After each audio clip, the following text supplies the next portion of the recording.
From defense to trade and immigration, a host of issues were discussed between Prime Minister Narendra Modi and US President Donald Trump in their bilateral meeting. To break down what's in it for India, I have with me Richard Rosso, who's the chair on India and Emerging Asia Economies at CSIS. Many thanks, Richard Rosso, for speaking with NDTV. My first question to you is broadly, what would you say was the biggest takeaway? I think the biggest single thing that happened, at least as we saw in the joint statement, was the announcement that they would begin negotiating a bilateral trade initiative. There was some rumors leading up to it that they might have something big and aspirational on trade, but to see it actually put concretely on paper was a pleasant surprise. But even apart from the joint statement, the fact that President Trump during the presser announced that we might be willing to pave the pathway for India to be able to import the high-end stealth fighter F-35 was also a bit of a surprise. So a few things that we kind of knew would be part of it, and two big things that we weren't sure would be. President Trump has spoken about his conversations with President Vladimir Putin. He's also spoken about his friendship, the past friendship that he had with Xi Jinping of China.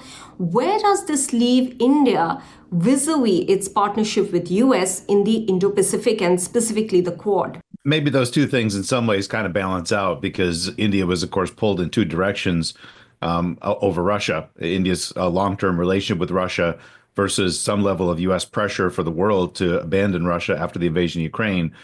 With China, India itself, actually, you've seen a bit of a thaw with China removing some of the troops from the positions it's taken in the mountains. So a generally little bit warmer relationship that India has with China.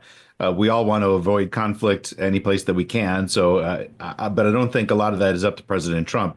It really is up to President Xi in China to see whether he's going to begin demilitarizing the South China Sea and putting less pressure on India, Bhutan, and other countries in the border areas. I think if those avenues continue, the United States will be under continued request from partners, including India, to keep up pressure on China. But overall, I think at least for Russia, if we're able to find a pathway through, it's probably in the end good for U.S.-India relations. There was a mention of Ukraine as well, at least in the press briefing. Where do you see that proceeding now? Yeah, I mean, the United States has been a principal provider of support for Ukraine to provide its own resistance against Russia's invasion. President Trump has indicated, as has the defense secretary, that pressure may be less forthcoming, and in fact, trying for the United States to negotiate some kind of an agreement. If that agreement is not something that Ukraine wants to see, then the question is Europe going to step up and European countries expand their support to Ukraine for the people of Ukraine to keep up their own resistance to Russia's takeover? So there's a lot more to play here than just the United States. But as the United States begins to vacate that space, the question is, will they step up and help Ukraine keep its independence?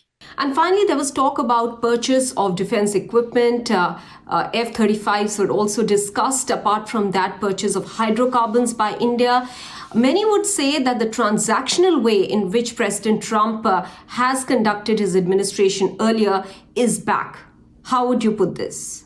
The joint statement, I would say, is actually a little bit less transactional than I think we might have expected. I thought we'd see other instances of India agreeing to remove some of its trade barriers, and that was not part of it. You did see specific announcements of companies making investments in trade agreements, but that was also there in joint statements during the Biden administration. What you did see during the Trump joint statement with Prime Minister Modi was several aspirational announcements negotiating a new defense framework agreement, negotiating, as I mentioned before, the bilateral trade initiative. So a lot of aspirational things that are a little bit less transactional than I think we were kind of expecting, especially considering it's a brand new administration, only 3 weeks old.